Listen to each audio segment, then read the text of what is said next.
আসসালামু আলাইকুম। বাংলাদেশের গ্রাম বাংলার রূপের যেন কোনো শেষ নেই। ছোট ছোট করে আপনাদেরকে এই বাংলার ঐতিহ্য, ইতিহাস এবং এই প্রাকৃতিক সৌন্দর্য তুলে ধরার চেষ্টা করে যাচ্ছি। সেই ধারাবাহিকতায় আজকে আসছি জালালপুর গ্রামে। আজকের ভিডিওর উদ্দেশ্য হচ্ছে খেজুর গাছের যে রস, সুমিষ্ট রস কিভাবে আহরণ করা হয় এবং এর একদম প্রাকৃতিক যে গুড়, যেটা কেমিক্যাল বাদে একদম সুন্দর ফ্রেশ গুড় কিভাবে তৈরি হয়, সেটা নিয়ে আজকে আমাদের ভিডিও। তো চলুন দেখা যাক কিভাবে রস সংগৃহীত হয় এবং কিভাবে এই ফ্রেশ গুড় তৈরি হয়।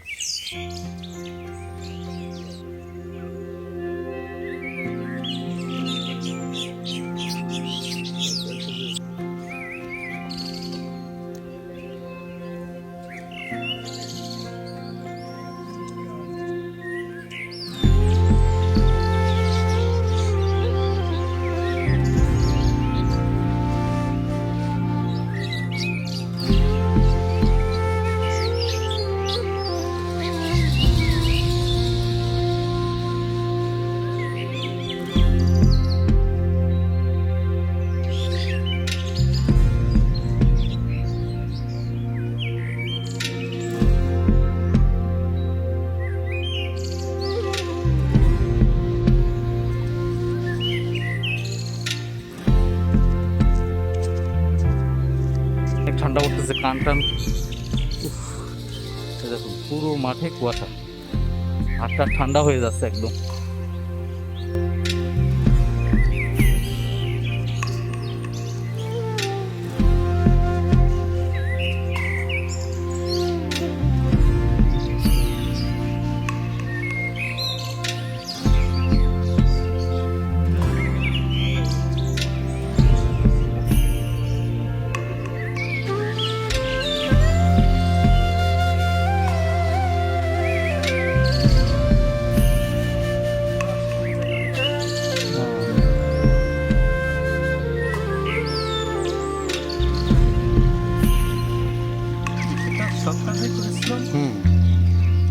ধনের ক্ষেত্রে এখন সবাই এই প্লাস্টিকের ঢমি ব্যবহার করছে। এটা ভালো যে আসলে নিয়ে যাওয়ার সময় দেখা যাচ্ছে যে অনেক সময় পড়ে টরে যায়, কিন্তু যখন গাছে টাঙানো হয় তখন এই মাটির পাতিলে টাঙানো হয়। সে এগুলোতে নিয়ে যাওয়ার সুবিধা হচ্ছে যে সাইকেলে ক্যারি করা যায়, মানে ঘাড়ে ক্যারি করা লাগে না। এই জন্য আর কি এখন এই প্লাস্টিকের এই ঢমগুলো রস নিয়ে যাওয়াতে খুব জনপ্রিয় হয়ে উঠেছে।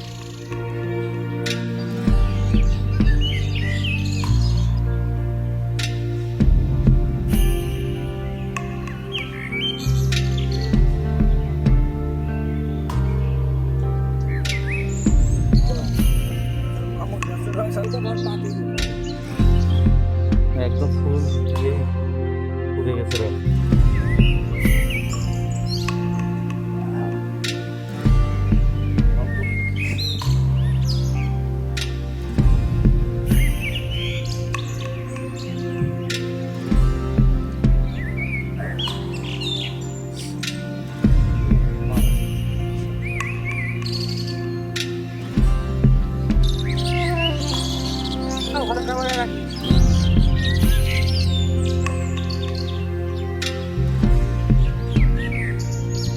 আসলে অনেক বড় জায়গা, গ্রামটা অনেক বড় এবং প্রচুর পরিমাণ খেজুর গাছ।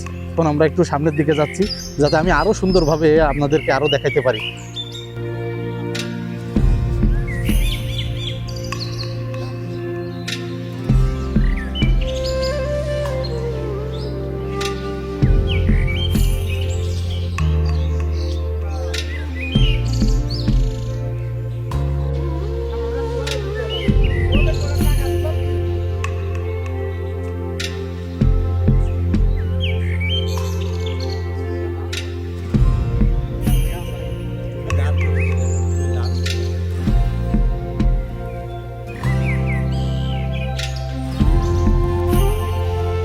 এই যে এখন এই যে মাটির বদলে সবাই দেখছি যে এই যে প্লাস্টিকের হলো ঢমই ব্যবহার করছে, এটার সুবিধা কি আসলে? সুবিধা যে সাইকেল মাইকেলে নিতে সুবিধা হয়, বাকেন নিতে ভার বাড়ে, ভার হয় বেশি, রস খাটনি হয়ে যায়। আর এই সাইকেলে নিলি পাতলা, ঢমও পাতলা, সাইকেলে বাজি নিয়ে গ্যাট গ্যাট চলে গেলাম বাড়ি, দ্রুত চলে যাবে, দূরত্বে চলে গেলাম। আর তারপরে হচ্ছে আপনার পরিবহন। আর ওই সাইকেলে বাজালি তো ভাড় অনেক সময় ভেঙে যায়, থাকে আর একটা ঢম ভাঙবে না, পড়লেও ফাটে না। আচ্ছা, কয়টা গাছ আছে আপনার এই যে এই বাগানে? এই বাগানে গাছ 1 পন গাছ আছে। অনেক বড়, আর আগে তো আরো বেশি ছিল, হ্যাঁ এখন একটু বেশি দিলেও কমে মরে গেছে। ধরে যায় না, বছর বছর দুটো পাঁচটা মরে। মরে যায় না? পোকা লাগে অনেক সময়, চাষা ছোলা ভালো না হলে মরে যায়। এবার চাষা ছোলা ভালো হয়নি, হ্যাঁ। দুটো গাছ মরে গেল। এই গাছটা মামা কত ফিট হবে লম্বা? এই গাছটা তা 20 ফিট তো হবেই। প্রতিদিন এরকম কয়টা গাছে ওঠেন এরকম? এরকম গাছে আমি 30-32টা গাছে ওঠা হয় ওরে সর্বনাশ, 30টা 32টা গাছে প্রতিদিন ওঠা হয় না? প্রতিদিন, কামাই নেই। কিন্তু আসলে খুব আসলে কষ্টসাধ্য একটা ব্যাপার। তোমার পাতা লাগে?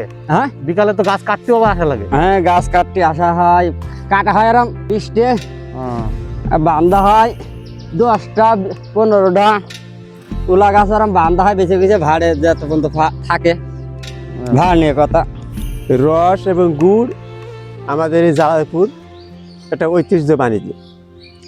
আমরা সর্বপ্রথম গুড় বেচতাম ডাক বাংলায়, ওখানে প্রচুর পরিমাণে গুড় হইতো, ওখানে আমরা পয়সা উপার্জন করতাম।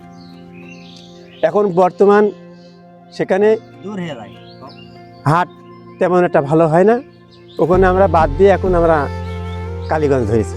কালীগঞ্জে প্রচুর পরিমাণে গুড় বিক্রয় হয় দামও ভালো পাওয়া যায় এবং ওখানে দামও ভালো পাওয়া যায়। আর এখানে যত কৃষক আছে মানে সবার কি আছে কম বেশি? হ্যাঁ, এখানে কম বেশি সবারই এই খাজুর গাছ আছে। আছে। আসলে এটা হলো জালালপুরের ঐতিহ্যের সাথে হ্যাঁ। একটা খুব সম্পর্ক। এখন তো গাছ একটু কমে গেছে মনে হচ্ছে। এখন গাছ কমে গেছে, এখন বড় মহল থাকতে হলে আমাদেরই আছে। আর এই যারা ধরেন আপনাদের পরের জেনারেশন আছে, এরাও মানে এই কাজে আগ্রহী। হ্যাঁ, এখন একটু এই- বর্তমান কি কম না? এখন বর্তমান কম। আচ্ছা, ধন্যবাদ আপনার। এইমাত্র কথা বললাম আমার এই এক মামার সাথে, ওনার মুখেই শুনলেন যে রস এবং গুড়ের ঐতিহ্যবাহী একটা সংস্কৃতির মধ্যে পড়ে, তবে কালের ক্রমে তা দিন দিন আসলে আস্তে আস্তে হারিয়ে যাচ্ছে। এই ওনাদের জেনারেশন বা তারপরে মানে এই পর্যন্ত করতেছে, তারপরের জেনারেশন যারা ইয়াং, তারা আসলে এটা একটু কষ্টসাধ্য দেখে তারা এই কাজগুলো করতে চাচ্ছে না। তবে এইভাবে ঐতিহ্য হারিয়ে গেলে চলবে না। যারা ইয়াং জেনারেশন আছে তারা নতুন নতুন প্রযুক্তির সহযোগিতায় যাতে কষ্ট কম হয়, সেইভাবে যাতে এই রস এবং গুড়ের উৎপাদনটা আমাদের গ্রাম অঞ্চল এবং বাংলাদেশের এই অঞ্চলে বজায় থাকে, আমাদেরকে সেরকম উদ্যোগ নিতে হবে।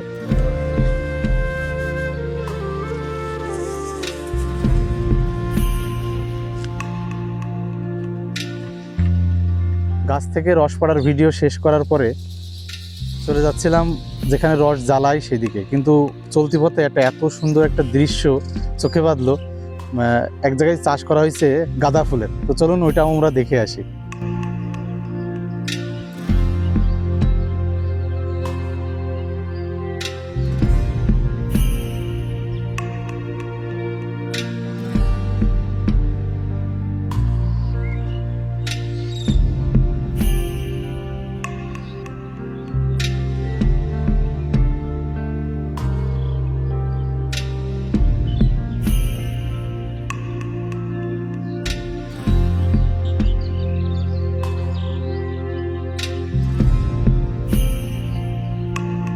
প্রিয় বন্ধুরা, এই ভিডিওতে আমরা দেখলাম খুব ভোর সকালে গাছি তার খেজুর গাছ থেকে কিভাবে রস সংগ্রহ করে।